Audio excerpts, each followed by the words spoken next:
Kachiguda press club లో కానివ్వండి, మీరు ఎక్కడికి రమ్మంటే అక్కడికి మేము బహిరంగంగా వస్తామని కూడా ఇదే మీడియా వేదిక కూడా మేము ఛాలెంజ్ చేసినప్పుడు ఎందుకు మంజుని గారు ఆ ఛాలెంజ్ ని యాక్సెప్ట్ చేయలేదు? ఆవిడ రిలీజ్ చేస్తుంది ఒక పోస్టర్, ఏమని, బాధితులకు మేము అండగా ఉంటాం, బాధితులకు న్యాయం జరగాలని మేము పోలీసు వారిని కోరుకుంటున్నాం అని ఒక స్టేట్మెంట్ లోనే కానీ క్రియాశీలకంగా ఆవిడ ఎక్కడ కూడా ఎందుకు పని చేయలేదు? 9 మంది బాధితులు చనిపోయినప్పుడు నైతిక బాధ్యతగా కూడా ఆవిడ ఎందుకని వాళ్ళని పరామర్శించలేదు? మీరు చూసుకున్నట్లయితే ఇక్కడ ఉన్నటువంటి అందరి మీద కూడా ఆ ఊరు ఒడ్డుపట్ల తాండాకి వెళ్ళడం జరిగింది, అదే విధంగా పాల్ తాండాకి వెళ్ళడం జరిగింది. అక్కడ ఎవరైతే ప్రధాన నిందితులు ఉన్నారో వాళ్ళ ఇల్లు తగలబెట్టిన వీడియోలు కూడా మీరంతా చేశారు. సో అక్కడ ఉన్నటువంటి ప్రజలందరూ చెప్పే మాట ఏంటి? మంగ్లీ గారు వచ్చారు, మంగ్లీ గారు వచ్చారు, మంగ్లీ గారు వచ్చారు. ఆవిడ పేరు చెప్తే మేము ఆవిడని చూసాం, ఆవిడ పేరు చెప్తేనే మేము డబ్బులు కట్టాం, ఆవిడ మాతో మాట్లాడి నేను కూడా మీడియా వేదిక చాలా విషయాలు వెల్లడించా. ఏది, ఈ రమావతి ఎవరైతే మధు ఉందో, మధు నేను మంగ్లీ వాళ్ళ చెల్లిని పెళ్లి చేసుకుంటున్నా అని చెప్పిందని నేను మొదట్లో చెప్తే ఆవిడ దాన్ని ఖండించింది. తర్వాత దానికి సంబంధించినటువంటి ఫోటోలు వీడియోలు ప్రవేశపెట్టిన తర్వాత ఎందుకు మంగ్లీ గారు మీడియాకు దూరంగా ఉన్నారు? ఎందుకు అంటే చాలా మీడియాలో నేను విన్న కథను ఐఎమ్ నాట్ షూర్. ఆవిడ ఏమన్నారంటే కొంతమంది దుబాయ్కి వారిపోయిందన్నారు, కొంతమంది నార్త్ ఇండియాకి ఎక్కడికో వెళ్ళిపోయిందన్నారు. సరే, ఎందుకని అప్పటి వరకు మరి నైతిక బాధ్యతగా మీరు ప్రతి విషయాన్ని మీరు విమర్శించిన ప్రతి విషయాన్ని చెప్పినప్పుడు మరి ఎందుకని తర్వాత విషయాలు చెప్పలేదు? తర్వాత మీడియా ముందుకు ఎందుకు రాలేదు? తర్వాత ఇక్కడ నైతిక బాధ్యతగా వాళ్ళు ఎందుకు పరామర్శించడానికి వెళ్ళలేదు? వెళ్తే ఎందుకంటే అక్కడ ఎవరికి జరగాల్సిన మర్యాదలన్నీ జరుగుతాయి కాబట్టి భయపడే వెళ్ళాల. మరి క్రియాశీలకంగా మీరు ఇచ్చినటువంటి ప్రెస్ నోట్కి బాధితులకు న్యాయం జరగలే, నేను అండగా ఉంటాను మీరే అంటే ఒక స్టేట్మెంట్ ఫార్వర్డ్ చేసినప్పుడు ఎందుకు మరి దానికి కట్టుబడి ఉండలేదు? ఇంతవరకు కూడా పోలీసులు ఎందుకు అరెస్ట్ చేయలేదు? ఓయో మీదకి వెళ్ళి రైడీ చేసి ఓయోలో ఉన్నారా, పోయారా, పీకారా అంటే అక్కడికి వెళ్ళారా, అక్కడ ఎవరున్నారు అని చెప్పేసి అంటే తనిఖీలు చేస్తున్నటువంటి పోలీస్ ఆఫీసర్స్ ఎందుకని ఎంతమంది బాధితులు ఉన్నారు, ఎంతమంది చనిపోయారు, ఎంతమంది ఎన్ని డబ్బులు కట్టారు, ఎంతమంది ఇంకా ఇబ్బందులు పడుతున్నారు, ఇప్పటికీ కూడా పాల్తాండ వద్దిపట్ల తర్వాత మీరు చూసుకున్నట్టయితే నల్గొండ దేవరకొండలో ఇప్పటికీ కూడా పొద్దున్నే 7 గంటలకి 6 గంటలకి మబ్బుల్లో లేచి ఇంట్లో నుంచి పరారై వెళ్ళిపోయి రాత్రి 11 గంటలకి వచ్చి పడుకుంటున్న వ్యక్తులు ఉన్నారు. స్టిల్ ఇప్పటికీ కూడా నాతో మాట్లాడుతున్నారు, ఏడుస్తున్నారు. ఏది, డబ్బులు తీసుకొచ్చిన వాళ్ళ దగ్గర ఏజెంట్లుగా ఉండి ఏజెంట్కి డబ్బులు ఇచ్చిన వాళ్ళు వీళ్ళ మీద ప్రెజర్ చేయడం వల్ల వాళ్ళు పొద్దున్న 5 గంటలకి 4 గంటలకే పారిపోయి రాత్రి 11 గంటలకి ఇంటికి వస్తున్నటువంటి పరిస్థితులు ఉన్నాయి సార్. తర్వాత చాలా మంది మేము చనిపోయే పరిస్థితుల్లో ఉన్నాం సార్. మా బాధ చెప్పుకున్నామంటే ఎవరికి కూడా అర్థం కావట్లేదు సార్. ఇంతవరకు ఎవరు కూడా పోలీసులు దీని మీద మీరు చూసుకున్నట్లయితే ఆగ మేఘాల మీద నేను ఇప్పుడు ఉన్నటువంటి చాలా మంది పాలిటీషియన్స్ ని చాలా మందిని నేను అడిగేది, అడ్వకేట్ సుబ్బు ఎన్నిసార్లు ప్రయత్నం చేసినా ఎందుకని కనీసం మినిస్టర్ సీతక్క అపాయింట్మెంట్ కోసం ప్రయత్నం చేసినా గానీ ఇవ్వట్లేరు. సీఎం గారు అపాయింట్మెంట్ కోసం అయితే ఇక నేను మాట్లాడని వ్యక్తి లేరు, చేయని ప్రయత్నం లేదు. ఎందుకని అడ్వకేట్ సుబ్బు పేరు చెప్తే అడ్వకేట్ సుబ్బుకు అపాయింట్మెంట్ దొరకట్లేదు? ప్రజలందరికీ సమాధానం చెప్పాల్సినటువంటి అడ్వకేట్ సుబ్బు ఏం సమాధానం చెప్పారు? ఇప్పుడు సీఎం గారి దగ్గరికి వెళ్ళి ఒక సిట్ లాంటి ఒక ఉన్నత విచారణ సంస్థను ఏంటి సార్ అని మాట్లాడడం అవకాశం కూడా దొరకట్లేదు. నేను లిటరల్ గా డిప్యూటీ సీఎం గారికి అయితే వాళ్ళ మేనేజర్ గారికి, వాళ్ళ పిఎల్కి, వాళ్ళ పర్సనల్ పిఎల్కి నేను చూపిస్తా, కార్డు ఇక్కడ మీకు ఇస్తా, ఎన్నిసార్లు మాట్లాడినా అదే సార్ అక్కడికి వెళ్ళారు సార్ నిన్న ఆఖరికి మొన్న ఒక ప్రోగ్రామ్ జరుగుతుంటే అక్కడికి కూడా నేను వస్తా సార్ అంటే వాళ్ళ పర్సనల్ పిఏ సార్ ఇక్కడికి వచ్చినా కలవకపోవచ్చు అని చెప్పి నేను వెళ్ళా, మధురికి వెళ్ళి సార్ని కలుద్దామని అంటే ఆ ప్రోగ్రామ్ ఈ ప్రోగ్రామ్ కనీసం ఎవరు కలవట్లా. ఎందుకు కలవకపోవడానికి గల కారణం ఏంటి? ఈరోజు బండి సంజయ్ కుమారుడు ఏదైతే కేసులో ఇరుక్కుండో దాంట్లో ఆగ మేఘాల మీద జరిగిన జస్టిస్ మరి ఇక్కడ ఎందుకని కడుపేదలైనటువంటి గిరిజనులకి, కడుపేదలైనటువంటి ఎస్సీ ఎస్టీలకి ఎవరైతే మెజారిటీ పీపుల్ ఉన్నారో వాళ్ళకి ఎందుకు ఇక్కడ అంటే న్యాయం జరగట్లేదు అనేది నేను సూటిగా ప్రభుత్వాన్ని కూడా ప్రశ్నిస్తున్నా. సార్ మీరంటే మాకు గౌరవం, సీఎం గారు మిమ్మల్ని మేము ఏరుకోరి మరి ఎన్నుకున్నాం. తెలంగాణలో మేమందరం కూడా మీకు సపోర్ట్ చేసి న్యాయవాదులుగా మీకు సపోర్ట్ చేసి వెన్నంటూ ఉన్నాం. సో దానికి కృతజ్ఞతగా మీరు ప్రొటెక్షన్ యాక్ట్ కూడా తీసుకొచ్చారు, నేను దాన్ని అభినందిస్తున్నాం. కానీ బాధితులకు న్యాయం చేయండి, డిలే జస్టిస్ కూడా అన్యాయంతో సమానమే. దయచేసి ఎందుకని ఏ ప్రభుత్వ పెద్దలు ఆఖరికి ఎవరైతే ప్రతిపక్షంలో ఉన్నటువంటి నాయకులు ఉన్నారో, కొత్తగా పార్టీ పెట్టి మేము అది చేస్తాం మేము ఇది చేస్తామని చెప్తున్నటువంటి నాయకురాలు ఉన్నారు, మరి వాళ్ళు కూడా ఎవరు కనీసం ఎందుకని ఈ విషయం గురించి మాట్లాడలేదు? ఎందుకని ఇక్కడ ఉన్నటువంటి ఎవరైతే బాధితులు ఉన్నారో వాళ్ళకి ఎందుకని ఇంతవరకు న్యాయం జరిగే దిశగా కృషి చేయడం లేదు? అంటే ఇక్కడికి వాళ్ళు ఎంతమంది చనిపోయినా సరే ఇక వాళ్ళ ప్రాణానికి విలువ లేదు, వాళ్ళ ఓటుకు మాత్రమే విలువ. దయచేసి నేను ప్రతిపక్షంలో ఉన్నటువంటి ప్రజాప్రతినిధులకి, అధికారంలో ఉన్నటువంటి ప్రజాప్రతినిధులకి, అదేవిధంగా స్వతంత్ర అభ్యర్థులుగా కలిసినటువంటి ప్రజాప్రతినిధులకు కూడా నేను ఈ మీడియా వేదికగా నేను దండం పెట్టి మరి వేడుకునేది ఏంటంటే, దయచేసి ఈ ఇష్యూ గురించి మీరు అంటే తీవ్ర స్థాయిలో దీని మీద ఒత్తిడి తీసుకొస్తే మాత్రమే ఈ కేసులో ఒక కొలిక్కి రావడం జరుగుతుంది. కోర్టుల ద్వారా ఈ వెళ్తే సంవత్సరాల తరబడి జరుగుతుంది. సో దయచేసి ఆర్బిట్రేషన్ గానీ లేదంటే అవుట్ ఆఫ్ కోర్టు సెటిల్మెంట్ అయినా సరే, బాధితులు చనిపోయే పరిస్థితిలో ఉన్నారు, బాధితులకు న్యాయం జరగదేమోనని అంటే అపోహలోకి వెళ్ళి వాళ్ళ మనసులో కుమిలిపోయి వాళ్ళంతరకు వాళ్ళు ఆత్మహత్య చేసుకునే విధంగా కూడా వాళ్ళు ప్రేరేపితం అవుతున్నారు. ప్రతిరోజు మీకు చెప్తే చాలా అంటే హాస్యాస్పదం, ప్రతిరోజు అక్కడ నుంచి తాండాల నుంచి ఫోన్లు చేసి, సార్ మిమ్మల్ని నమ్ముకున్నాం సార్, ఏమైంది సార్, దీని గురించి ఎక్కడ మాట్లాడలేదు సార్, ఇక్కడ ఏమవుతుంది సార్, అది మేమంటే బ్రతకలా చనిపోవాలని చెప్పేసి మాట్లాడుతున్నటువంటి సందర్భాలను. మరి ఇక్కడ మన రాష్ట్రంలో ఏం జరుగుతుందిరా అని మాట్లాడి గొంతు దించుకొని, చొక్కాలు దించుకొని, బట్టలు దించుకున్నటువంటి వ్యక్తులు మరి ఈ రోజు ఎక్కడికి వెళ్ళిపోయారు? ఎందుకని ఈ విషయం మీద స్టాండ్ తీసుకోవట్లేదు? ఎందుకనంటే వాళ్ళ రాజకీయ స్వప్రయోజనం కోసం మాత్రమే చేశాను. నేను గతం నుంచి కూడా ఈ విషయాన్ని వీళ్ళు చేస్తున్నటువంటి ఫైట్ ని కూడా నేను గతంలో కూడా నేను ఖండించుకుంటూనే వచ్చా. సో ఇది కేవలం ఎవరొచ్చినా సరే వాళ్ళ ప్రయోజనం కోసమో, వాళ్ళ స్వార్థం కోసమో, పేరు ప్రఖ్యాతుల కోసమో వస్తున్నారు, షో పికప్ చేస్తున్నారు, వాళ్ళకి అందింది లేదంటే వాళ్ళకి కావాల్సింది సంపాదించుకుంటున్నారు. అది మేమా ఇంకా రకరకాలుగా ఏదైనా సరే వాళ్ళంతా ఇందులో నుంచి నిష్క్రమిస్తున్నారు.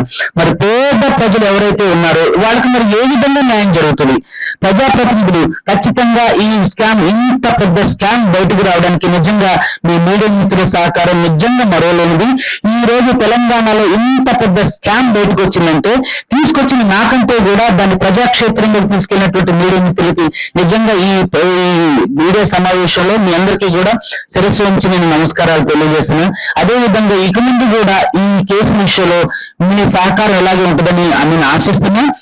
ఇంకా చనిపోయిన ఇక్కడ సిపి సజ్జనార్ గారిని చూస్తే ఓలేరు నుంచి చెక్ చేయండి, అది కూడా చేయండి పర్లేదు. మరి 9 మంది బాధితులు చనిపోయారు. మీకు అక్కడికి వచ్చి మీ దగ్గర కూడా ఆవిడ కంప్లైంట్ చేయడం జరిగింది. మీరైనా దీని మీద ఎందుకు ఇనిషియేటివ్ తీసుకోవట్లేదు? ఎక్కడో లండన్ లో ఉన్న వాళ్ళకి లుక్అవుట్ నోటీసులు ఇస్తున్నటువంటి పోలీస్ వ్యవస్థ ఎదురుగానే కళ్ళ ముందునే ఇంతమంది చావులకు కారణమయ్యి 100 కోట్ల స్కామింగ్ చేసి తిరుగుతున్నటువంటి వ్యక్తులు ఎందుకని శిక్షించట్లేదు? ఇక్కడ ప్రజల్లో ఉన్నటువంటి నమ్మకం ఏంటంటే, ఇక్కడ డబ్బులు ఉన్న వారికి ఏ విధంగానూ శిక్షలు పడవు, వాళ్ళు తప్పు చేసినప్పుడు ఈజీగా బయటకు రావచ్చు అనే ఒక కాన్సెప్ట్, ఒక ధోరణి ప్రజాక్షేత్రంలోకి వెళ్తుంది. కాబట్టి దయచేసి పోలీస్ వ్యవస్థ అందరూ కూడా ఈ విషయంలో మీరు అంటే ఏమంటారు ఓపెన్ హార్ట్ గా దీనికి సహకరించండి. దయచేసి అంటే ఉదార స్వభావంతో వ్యవహరించండి. దయచేసి నేను ప్రజాప్రతినిధులందరికీ కూడా నేను విన్నవించుకునేది ఏంటంటే, ఇప్పుడు 7వ తారీఖు నుంచి హైకోర్టు వెకేషన్ అయిపోతుంది, కోర్టు బెంచ్లు జడ్జిలందరూ కూడా బెంచెస్ ఎక్కుతారు. సో కాబట్టి అందరూ కూడా మీరు ఏమని చెప్తుంది మంగ్లీ గారు, ఇంతవరకు నా మీద ఒక్క ఎఫ్ఐఆర్ కూడా కాలేదు, నా మీద ఎవరు కంప్లైంట్ కూడా ఇవ్వలేదు అని చెప్పి ఆవిడ చెప్పడం జరిగింది. సో ఎన్ని కంప్లైంట్లు ఇచ్చాం, ఎంతో మంది దగ్గర తిరిగాం. గద్వాల సిసిఎస్ కి వెళ్తే, అదే విధంగా నల్గొండ సిసిఎస్ కి బాధితులు పంపిస్తే ఇది ఆల్రెడీ నడుస్తుంది, దీంట్లో మేము ఏం చేయలేమని చెప్పేసి సిసిఎస్ లో ఉన్నటువంటి అధికారులు మాట్లాడడం అనేది నిజంగా అంటే బాధితులు మాతో చెప్తుంటే ఏం జరుగుతుంది? అరే ఒక చిన్న బడ్డీ రోడ్డు పక్కన ఏదన్నా ఫుట్పాత్ మీద ఒక షాప్ పెడితే వెంటనే వచ్చి కూల్ చేస్తున్నటువంటి ప్రభుత్వాలు, అదే విధంగా రకరకాల వ్యవస్థల్లో ఉన్నటువంటి రకరకాల తప్పుల్ని వెంటనే అంటే బయటకు వెలుగులోకి తీసుకొచ్చి వాటిని న్యాయం చేస్తున్నటువంటి ప్రభుత్వాలు, ప్రజాప్రతినిధులు, పోలీసు వ్యవస్థ మరి ఎందుకని ఈ కేసు విషయంలో నిమ్మకం మీరెత్తినట్టున్నారు? ఎందుకని ఈ విషయం గురించి ఒక్క ప్రజాప్రతినిధి కూడా ఎక్కడ మాట్లాడినటువంటి సందర్భం లేదు? ఎందుకని అంటే ఈ కేసు ఈ పర్టికులర్ కేసులో మాత్రమే ఎందుకు ఈ మౌనం? ఈ మౌనం అనుకున్నటువంటి అర్థం ఏంటి? అసలు మీ స్టాండ్ ఎటువైపు? బాధితుల వైప, ఎవరైతే ప్రధాన నిందితులు ఉన్నటువంటి రమావత్ మధు, మంగ్లీ వాళ్ళ తమ్ముడు భరత్ చౌహాన్, శైలజ చౌహాన్, బాలాజీ నాయక్ వీళ్ళ వైప? అంటే నేను ఏమంటున్నానంటే ఒక వ్యక్తిని అరెస్ట్ చేసి లోపలేసేంత వరకు కృషి చేసి కనుగొనటం లేదు అని పోస్టర్లు వేసినటువంటి ప్రధాన పార్టీ నాయకులు కానివ్వండి, కార్యకర్తలు కానివ్వండి, మీరెందుకు సామాజిక బాధ్యతగా దీన్ని తీసుకొని వందల మంది బాధితులకు న్యాయం చేయడానికి పూనుకోవడం లేదు? సో నేను ఇక్కడ ఒకటో అడుగుతున్నా ఏంటంటే, ప్రజాప్రతినిధులు ఈ కేసు విషయంలో ఎస్పెషల్లీ ఎవరు కూడా ఏ మీటింగ్ లో కానీ ఎక్కడ కూడా ఎందుకు మాట్లాడడం లేదు?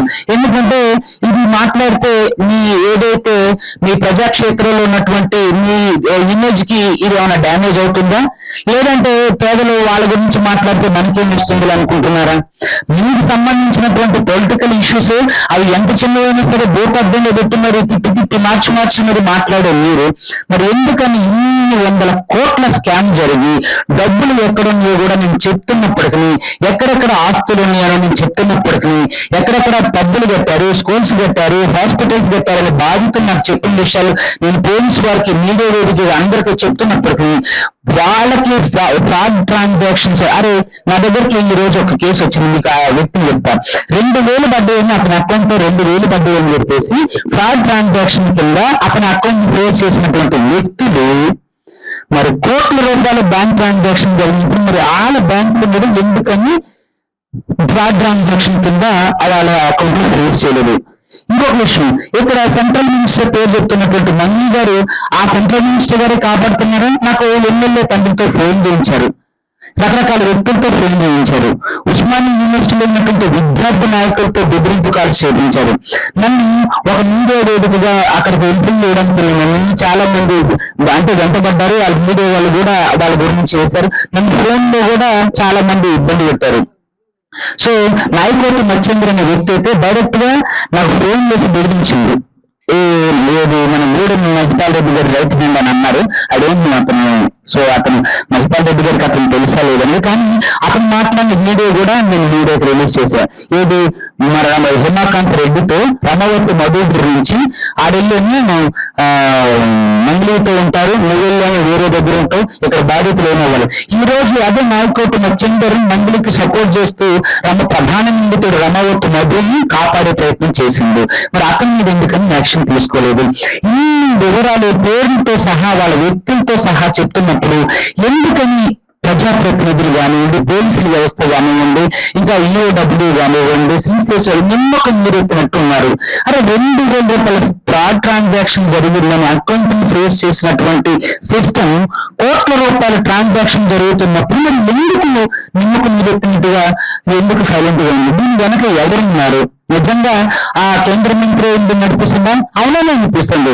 ఇక్కడ నేను ఏమంటానంటే, ఒక వ్యక్తి, ఒక సింగర్ గా ఉన్నటువంటి వ్యక్తి ఒక సెంట్రల్ మినిస్టర్ పేరు చెప్పి బెదిరించగలిగిందంటే తనకి ఏ స్థాయిలో అంటే సపోర్ట్ ఉంటే ఆ మాట మాట్లాడగలదు. సో దయచేసి ఇక్కడ మీడియా నోరు కూడా నొక్కడానికి మంత్రి గారు చాలా ప్రయత్నం చేసి అందరికి నోటీసులు వేయడం జరిగింది. సో ఆ నోటీసులో డేట్ ఆఫ్ రోజు ఉంది, డిస్పాచ్ అయిన రోజు ఒక రోజు ఉంది. మీకు ఇంకొక విషయం చెప్తా, ఈవిడ ఎవరైతే మధుకి మాకు ఓన్లీ ఇంటికి సంబంధించిన ట్రాన్సాక్షన్ జరిగింది మాత్రం చెప్పారు.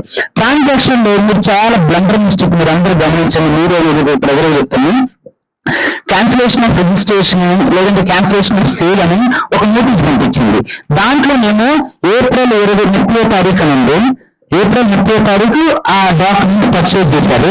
దాని మీద సబ్ రిజిస్టర్ ఆఫీస్ ఏప్రిల్ 30వ తారీఖు 2026 పర్చేజ్ చేసింది. ఏది 100 రూపీస్ బాండ్ పేపర్.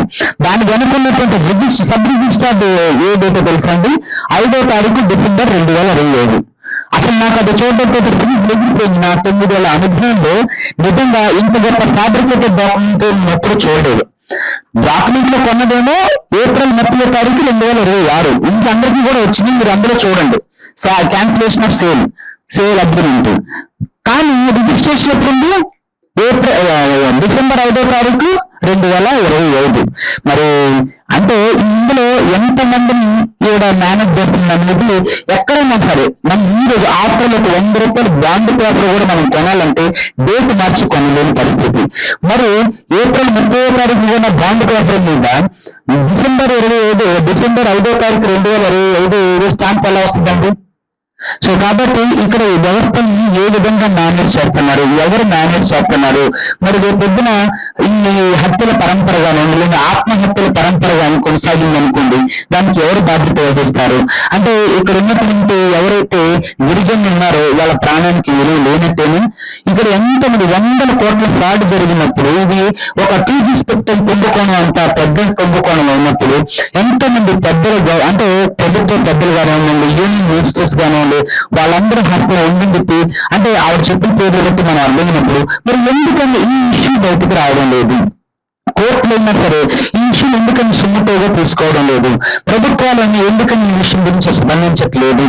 ఎక్కడో ఒక రోడ్డు పక్కన ఆ భోజనం అనుకునే ఒక ఆవిడ గురించి సీఎం స్పందించి ఆయన అక్కడ నుంచి తీసేయడానికి వీలేదు, అక్కడ ఉంచండి మాట్లాడినప్పుడు మరి ఎన్ని 100 కోట్ల స్కామ్లు జరిగి 100 మంది చనిపోయే పరిస్థితులు ఉంది, 9 మంది ఆల్రెడీ చనిపోయినప్పుడు మరి సీఎం గారు ఎందుకని ఈ విషయం మీద మౌనంగా ఉన్నారు? సో నేను మీడియా వేదికగా ఒకటే చెప్తున్నా, అయ్యా సీఎం గారు దయచేసి మా గోడు వినండి, మీ ఇచ్చే రిప్రజెంటేషన్ కు ఒక్కసారి ఆన్సర్ చేయండి. ఒక సిట్ లాంటి ఉన్నత విచారణ సంస్థను ఏర్పాటు చేయండి, లేదంటే ఒక హైకోర్టు అంటే సిట్టింగ్ హైకోర్టు జడ్జితో ఒక విచారణ సంస్థను ఏర్పాటు చేస్తే దీనిలో ఈ సమస్య ఒక కొలిక్కి వస్తుంది. ఇది కోర్టుల ద్వారా లేదంటే డిస్ట్రిక్ట్ కోర్టులు సివిల్ విభాగాల ద్వారా వెళ్తే ఇది 10 సంఖ్యలో సంవత్సరాలైనా సరే బాధితులకు న్యాయం జరిగినటువంటి అవకాశం ఉంది. యాజ్ అడ్వకేట్ గా ఈ విషయం చెప్పడానికి బాధపడుతున్నప్పటికీ కూడా ఖచ్చితంగా వాళ్ళ తరఫున మనం వాళ్ళకి బాధితులకు న్యాయం చేయాలనే ఉద్దేశంతో నేను ఈ మాట మాట్లాడుతున్నా. ఒక్కసారి ఒక అపాయింట్మెంట్ ఇవ్వండి, మీడియా వేదికగా నేను మిమ్మల్ని కలిసి మా రిప్రజెంటేషన్ ఇస్తాం. బాధితులందరూ కూడా వాళ్ళ తమ గోడు ఒక్క 5 నిమిషాలు మీ మీడియా వేదికగా నేను అందరినీ కోరుకుంటున్నాను, మీరు సమయం ఇస్తారని నేను ఆశిస్తున్నాను. ఇక్కడ ఇంకా చాలా విషయాల గురించి మనం మాట్లాడాల్సింది ఉంది. సో సమయాభావం వల్ల ఇంకా కొన్ని విషయాన్ని నేను త్వరలోనే కొన్ని ఇంకా ఆధారాలు కూడా మన దగ్గర ఉంది. సో వాటన్నిటిని కూడా నేను మీడియాకి వెల్లడిస్తా. అదే విధంగా ఎవరు ఆవిడ మీద కంప్లైంట్ ఇవ్వలేదు అని అన్నారు. సరే కంప్లైంట్ ఇవ్వలేదు, మరి కంప్లైంట్ ఇచ్చినటువంటి ఈ రిసిప్ట్స్ అన్నిటిని ఏమంటారు? ఇది ఇప్పుడు ఇచ్చిన కంప్లైంట్ కాదు, EOW అరెస్ట్ చేసిన అరెస్ట్ల పరంపర కొనసాగించినప్పుడు ఇచ్చిన కంప్లైంట్ కాదు. ఇది ఎవరైతే ఏపీగా అరెస్ట్ అయినటువంటి హేమాకాంత్ రెడ్డిలో ఆ హేమాకాంత్ రెడ్డి ఇచ్చినటువంటి కంప్లైంట్ ఎవరైతే కమిషనర్ గారికి, సూపరింటెండెంట్ పోలీస్ గారికి, SHO గద్వాల ఆయన ఉన్నటువంటి ఉన్నటువంటి వాళ్ళకి, తర్వాత రకరకాల పోలీస్ ఆఫీసర్స్ కి అతను పంపించినటువంటి కేసులు ఇదంతా కంటే ముందు మరి ఎందుకని ఎక్కడ కూడా అడ్వకేట్ సుబ్బుడతని కేసులు తప్ప మిగతా బాధితులు ఇచ్చినటువంటి కేసులలో పోలీసులు ఎందుకు ఇంతవరకు వాళ్ళ మీద FIR చేయలేదు? అరే ఎక్కడో ఒక చిన్న క్లూ జరిగితే 2,000 రూపాయల ట్రాన్సాక్షన్ జరిగితే అకౌంట్ ని ఫ్రీజ్ చేస్తున్నటువంటి గొప్ప సిస్టమ్ లో మరి ఇన్ని కంప్లైంట్లు, 100 కంప్లైంట్లు ఎక్కడి నుంచి కరీంనగర్ లో కంప్లైంట్లు ఇప్పించా, వరంగల్లో కంప్లైంట్లు ఇప్పించా, అదే విధంగా మన హైదరాబాద్ లో కంప్లైంట్లు ఇప్పించా, కరీంనగర్ లో మన కర్నూలులో కంప్లైంట్లు ఇప్పించా. కర్నూలులో ఇచ్చిన కంప్లైంట్ మాత్రం FIR ఇప్పించా. అది కూడా నేను మాట్లాడి రిక్వెస్ట్ చేస్తే అక్కడ ఉన్నటువంటి ఎమ్మెల్యే గారు సపోర్ట్ చేస్తే, అడ్వకేట్ సుబ్బు రిక్వెస్ట్ చేస్తే కాదు, అక్కడ ఉన్నటువంటి ఎమ్మెల్యే గారు సపోర్ట్ చేస్తే ఒక FIR అయింది. అక్కడ అడ్డంలో కంప్లైంట్లు పెట్టించా, డోన్లో కంప్లైంట్లు పెట్టించా, రకరకాల అన్ని స్టేషన్లలో ఎవరైతే బాధితులు ఉన్నారో వాళ్ళు ఎవరి ద్వారా మోసపోయారు, మంది పేరు వాళ్ళ తమ్ముడి పేరు ప్రస్తావిస్తూ మరి ఈ 2-3 నెలల క్రితం ఇచ్చినటువంటి కంప్లైంట్లు, ఈ అప్పుడు ఇచ్చినటువంటి పోస్టల్ రిసిప్ట్స్ ఇప్పుడైతే వీటిని సృష్టించలేము కదా. సో ఎందుకని మరి మంది గారి మీద వాళ్ళ తమ్ముడి మీద విచారణ కొనసాగలేదు? ఎందుకని వాళ్ళని అరెస్ట్ చేయలేదు? ఎవరు అండబుచ్చుకొని ఇక్కడ వాళ్ళు స్వేచ్ఛగా వాళ్ళ పనులు చేసుకుంటున్నారు. వాళ్ళ తమ్ముడు వచ్చి మాట్లాడింది, నాకు వాళ్ళకి అసలు ఎటువంటి సంబంధం లేదు, అసలు నాకు అది తెలియదు ఇది తెలియదు, నేను శుభ్రపోసని, నేను చాలా మంచి వ్యక్తిని, అసలు నేను ప్రపంచంలో నా అంత మంచోడు లేదన్నట్టుగా మీడియా ముందు వచ్చి చాలా పొలైట్ గా నీట్ గా మాట్లాడి వెళ్ళి నెక్స్ట్ రోజు అతని అకౌంట్ లో డబ్బులు ట్రాన్సాక్షన్ జరిగిందని అడుగుతుంటే మరి ఎందుకని శుభ కనిపించలేదు, దానికి ఎందుకని తను రిప్లై ఇవ్వలేదు, నైతిక బాధ్యతగా మంత్రి గారు ఎందుకని వాళ్ళకి సంబంధించినటువంటి ఈ అంశాల గురించి స్పందించలేదు? అంటే మీకు స్పష్టంగా అర్థమవుతుంది కదా ఇక్కడ ఎవరు హత్య ఉంది, ఎవరు కోట్లు కొల్లగొట్టారు, ఎవరు సంచులు నింపుకున్నారు, ఎవరు ఇళ్లలో దాచుకున్నారు. సో కాబట్టి వీటన్నిటికీ కూడా మంది ఎందుకు ఖచ్చితంగా వాళ్ళు దీనికి రిప్లై ఇవ్వాల్సిందే. కాబట్టి మీరందరూ మీడియా వేదికగా ఎవరు దొంగ అంటే ఎవరు దొంగలు, ఎవరు బాధితులు, ఎవరు డబ్బులు దోచుకున్నారు, ఎవరు అంటే అణచివేతకు గురి కాబడ్డారు, డబ్బులు ఆర్థికంగా కోల్పోయారు అనేది మీ అందరికీ అందరికీ తెలుసు. కాబట్టి నేను ప్రపంచానికి, అదేవిధంగా మీడియా మిత్రులకి, అదేవిధంగా ప్రజలందరికీ తెలియజేసేది ఏంటంటే, అడ్వకేట్ స్టాండ్ ఆ రోజు ఒకటి, ఈ రోజు ఒకటి. బాధితుల తరపున నేను ఖచ్చితంగా ఈ కేసు ఎండింగ్ వరకు, బాధితులు నాతో ఉన్నంత వరకు, నేను ఆన్ రికార్డులో వకాలతులు ఉన్నంత వరకు ఐ డెఫినెట్లీ ఫైట్. నాకు డబ్బులు ఆఫర్ చేసినప్పటికీ కూడా నేను దాన్ని తిరస్కరించానండి. నేను డబ్బులకు అమ్ముడు పోనని అనుకుంటున్నాను. సో ఇంతవరకు కూడా అలాంటి సందర్భం ఏది జరగల. కాబట్టి ప్రజలందరూ గమనించండి, అడ్వకేట్ సుబ్బు ఎక్కడ కూడా అమ్ముడు పోలేదు. ఈ విషయాన్ని ఖచ్చితంగా సీఎం గారి దృష్టికి తీసుకెళ్లి ఒక కొలిక్కి వచ్చేంత వరకు తప్పకుండా నిర్విరామంగా కృషి చేస్తాం. Thank you.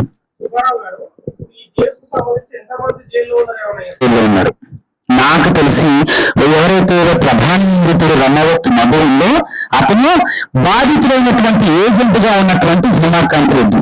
మరి ఇద్దరు మాత్రమే ఎందుకు అరెస్ట్ చేశారు? ఎఫ్ఐఆర్ లో చాలా మంది ఉన్నారు. సో మిగతా కేసులలో కూడా ఇప్పుడు హిమాకాంత్ రెడ్డి అరెస్ట్ కంటే ముందు ఇచ్చినటువంటి కంప్లైంట్లు నేను మీడియా మిత్రులకు ఇస్తున్నా. వీటిని ఫోటో తీసుకొని దయచేసి మీ మీడియాలో ప్రసారం చేసుకోండి. ఈ సూపరింటెండెంట్ కి, కమిషనర్ కి, ఎస్హెచ్ఓలకి వీళ్ళందరికీ కూడా ఇచ్చారు. ఈ నుండి వాళ్ళు ఇచ్చినటువంటి రిసిప్ట్స్ ఇంకోటి ఇప్పుడు సృష్టించేది కాదు కదా. వాళ్ళు ఏమంటారు, మా మీద ఎవరు కంప్లైంట్ అవ్వలేదు, మా మీద ఎఫ్ఐఆర్లు కాలేదు. అసలు ఎక్కడ కంప్లైంట్ ఇచ్చిన మీ మీద వాళ్ళు ఎఫ్ఐఆర్, అసలు కంప్లైంట్ తీసుకుంటే కదా ఎఫ్ఐఆర్ అవడానికి. మీరందరూ ప్రజలందరూ గమనించండి, కంప్లైంట్లు తీసుకుంటే కదా. చూడండి ఎన్ని కంప్లైంట్లు, ఇవన్నీ కంప్లైంట్లు కాదా, ఇవన్నీ ఇచ్చినవి కాదా, ఇంకా మీకు చాలా ఉన్నాయి, అవన్నీ ఇస్తారు. అవన్నీ మరి వాటి మీద ఈ రోజు ఒక పోలీస్ స్టేషన్కి వెళ్ళి అయ్యా ఎల్లిగాడు, పుల్లిగాడు, మల్లిగాడు వెళ్ళి అయ్యా ఇది పలాంటి ఏంటయ్యా అంటే వెంటనే ఏమంటారు పిటిషన్ పెట్టే పోలీసులు కనీసం పిటిషన్ కూడా పెట్టట్లేదు. ఏంటి దీంట్లో ఉన్నటువంటి ఆంతర్యం ఏంటి?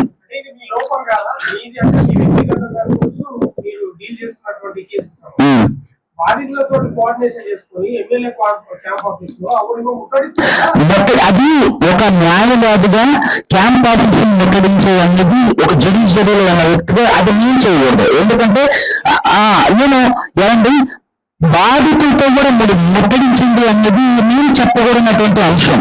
వాళ్ళు నాతో ఒకవేళ సార్ నేను ఇలా చేస్తాను సార్, లేదంటే నేను ఏదైనా చెయ్యాలా సార్ అని అడిగితే నేను ఒక న్యాయవాదిగా, బాధ్యత గల న్యాయవాదిగా నేను చెప్పే సమాధానం ఏంటంటే, మనం అధికారిని, ప్రజాప్రతినిధులను కలిసి రిప్రజెంటేషన్ చేద్దాం. ముట్టడించడం అనేది ఏంటంటే అది హింస కిందకు వస్తుంది. కాబట్టి నేను దాన్ని చెప్పలేను, నేను చేయమని అనలేను. సో కాబట్టి ఎమ్మెల్యే ఆఫీసుని ముట్టడించడం అనేది అది నా విషయంలో ఒక జ్యుడిషియరీలో ఉన్నటువంటి నా వ్యక్తిగతం అది కరెక్ట్ కాదు. కాబట్టి నేను నా సలహా ఇవ్వలేదు. అందుకనే కదా గత 3 నెలల నుంచి ప్రతిరోజు డిప్యూటీ సీఎం గారికి అయితే వాళ్ళ సెక్రటరీ దగ్గర నుంచి, వాళ్ళకి సంబంధించినటువంటి మేనేజర్ దగ్గర నుంచి, పర్సనల్ సెక్రటరీ దగ్గర నుంచి, శర్మ గారు రకరకాల ప్రతిరోజు వాళ్ళ పేర్లు వెళ్తాం, ప్రతిరోజు ఫోన్ చేసి అయ్యా ఒక నేను మధురగూడ వెళ్ళానండి. ఇక్కడి నుంచి బయలుదేరి మధురగూడ వెళ్ళి ఆయన పర్సనల్ పిఏ కూడా కాల్ చేస్తే 4-5 సార్లు కాల్ చేసి అక్కడ ఉన్నాం సార్, ఇక్కడ ఉన్నాం సార్, ఇటు పోతున్నాం సార్, అటు వెళ్ళిపోతాం సార్, ఈరోజు కలవలేము సార్. ఏమండి ఎందుకండి ఒక్క అపాయింట్మెంట్, ఇది చిన్న విషయం కాదు కదా. ఈ అడ్వకేట్ సుబ్బు వ్యక్తిత్వానికి సంబంధించింది కాదుగా, నా ప్రయోజనానికి సంబంధించింది కాదుగా, నాకు ఇల్లు ఏమనో లేకపోతే నాకు పలానా సబ్సిడీ ఏమనో తిరగడలేదు కదా.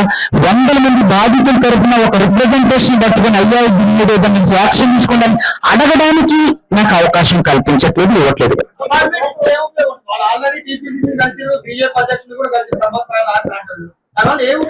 ఏమండి ఇక్కడ కలవాల్సింది ఎవరైతే ముఖ్యమంత్రి గారు ఉన్నారో ముఖ్యమంత్రి గారిని, ఇక్కడ మనం అడ్రస్ చేయాల్సింది ముఖ్యమంత్రి గారిని, రిప్రజెంటేషన్ ఇవ్వాల్సింది ముఖ్యమంత్రి గారికి. ఆయన హోమ్ మినిస్టర్ గారు ఉన్నారు కాబట్టి సో ఆయన అడ్రస్ చేసి మనం వెళ్ళాలి తప్ప ఆయన ఇప్పుడు ఆపోజిట్ లో ఇప్పుడు మీకు తెలుసు ఎవరైతే ఒక ఇప్పుడు మీరు చెప్పిన వ్యక్తులు అతను ఎందుకు మరి ఈ రోజు మాట్లాడలే? ఆ రోజు మొత్తం ఈ షర్ట్ అంతా చిరిగిపోయేలాగా ఈ సమాజంలో ఏం జరుగుతుంది అని మాట్లాడినటువంటి వ్యక్తి మరి ఎందుకని ఈ రోజు కూడా స్టాండ్ గా ఎందుకు లేరు?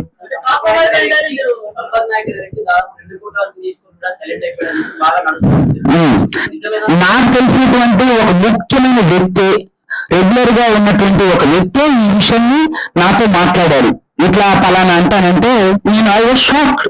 అరే అంటే ఇక్కడ నేను అందుకని మన ప్రెస్ మీట్ లో ముందే చెప్పా, ఇక్కడ వారి స్వప్రయోజనాలు అన్న తర్వాత వాళ్ళందరూ వదిలిపెట్టారు అని. సో విషయం ఏమైందనేది నాకు తెలియదు, అక్కడ ఏం జరిగిందనేది నాకు తెలియదు. నాకు తెలిసింది కూడా ఏంటంటే ఒక వ్యక్తి, నేను అతని పేరు చెప్పను, ఒక వ్యక్తి 70 లక్షలు తీసుకొని ఈ కేసులో నుంచి బయటకు వచ్చేసిండు అని చెప్పేసి. ఇక్కడ నేను ఏమంటున్నానంటే, ఇక్కడ అడ్వకేట్ సుబ్బుకి దానికంటే చాలా ఎక్కువ ఆఫర్ చేశారు. సో నేను స్టాండ్ తీసుకున్నట్టుగా వాళ్ళు ఇప్పటి వరకు ఎందుకు స్టాండ్ తీసుకోవట్లేదు? మరి ఎన్ని ఇది అలా అయింది, ఇది అలా అయింది, ఇది జరిగింది, అది జరిగింది అని చెప్పి ఆ 4 రోజులు ఆ జిమ్మింగ్ చేసినటువంటి ఈ వ్యక్తులు ఎక్కడ ఇంతవరకు ఎందుకని ప్రజాక్షేత్రంలో వాళ్ళు మాత్రం ఇప్పటివరకు ఎందుకని ఒక ప్రజాప్రతినిధి, సరే ఇందాక మీరు అన్నారు ఎమ్మెల్యే కార్యాలయాన్ని ముట్టడించండి అనేది, నేను నా పని కదన్నా.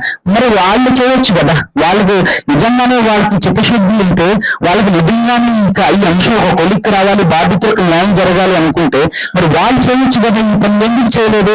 ఎందుకంటే వాళ్ళకి కావాల్సింది అల్టిమేట్ గా వాళ్ళు అనుకున్నది. సో వాళ్ళు అనుకున్నది జరిగిందేమో ఇది. సో కాబట్టి వాళ్ళ ఇందులో నుంచి వైదొలిగినట్టు ఉన్నారు.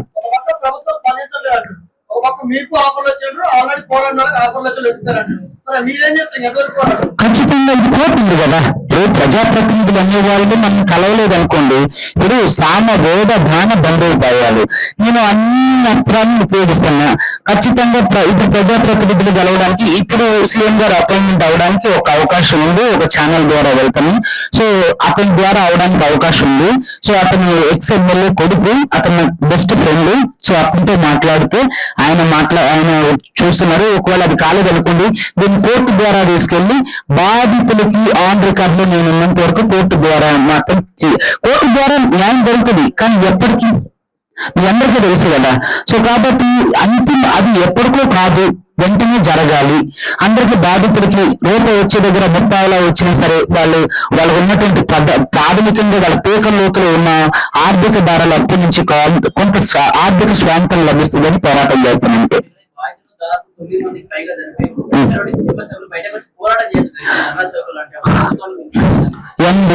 ప్రభుత్వాలకు వినిపించలేదని అనుకుంటున్నారా మీరు? మీరందరూ నిజంగా ఎంతో శ్రమించి మీరందరూ ఎంతో శ్రమించి ప్రతి రోజు ప్రతి నిమిషం ఒక న్యూస్ చేశారు. అది ప్రభుత్వ పెద్దలకు తెలియదంటారా? ఇంటెలిజెన్స్ డిపార్ట్మెంట్ కూడా ప్రభుత్వ పెద్దలకు చెప్పరా? వాళ్ళు కనీసం న్యూస్ చూడరా?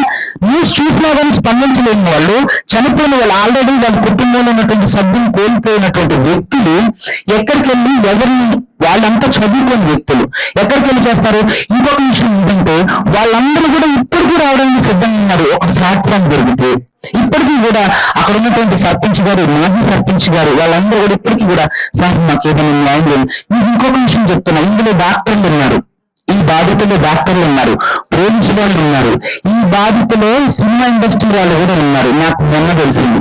దాంట్లో ఇంకో విషయం, అన్నిటికంటే ఆశ్చర్యకరమైన విషయం ఏంటంటే ఈ బాధితుల్లో ఎవరైతే ఈ మనీ స్కామ్ లో వీడియో మిత్రులు కూడా ఉన్నారు చాలా మంది. సో కాబట్టి నేను ఏమంటానంటే ఈ విషయాలన్నీ కూడా ప్రభుత్వాలకు తెలియదంటారా? సో కాబట్టి వాళ్ళకి తెలిసినా సరే దీని గురించి స్పందించట్లేదు.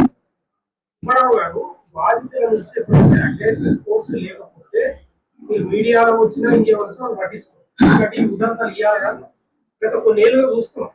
అగ్రెసివ్ ఫోర్స్ అనేది లేకపోతే న్యాయం చేయలేదు. ఈ వ్యవస్థ ఉన్న పరిస్థితి చేస్తారు. మీరు లీగల్ గా మీరు చెప్పుకోవడానికి మీరు చెప్తారు, కానీ అగ్రెసివ్ ఫోర్స్ లేకపోతే రాదు.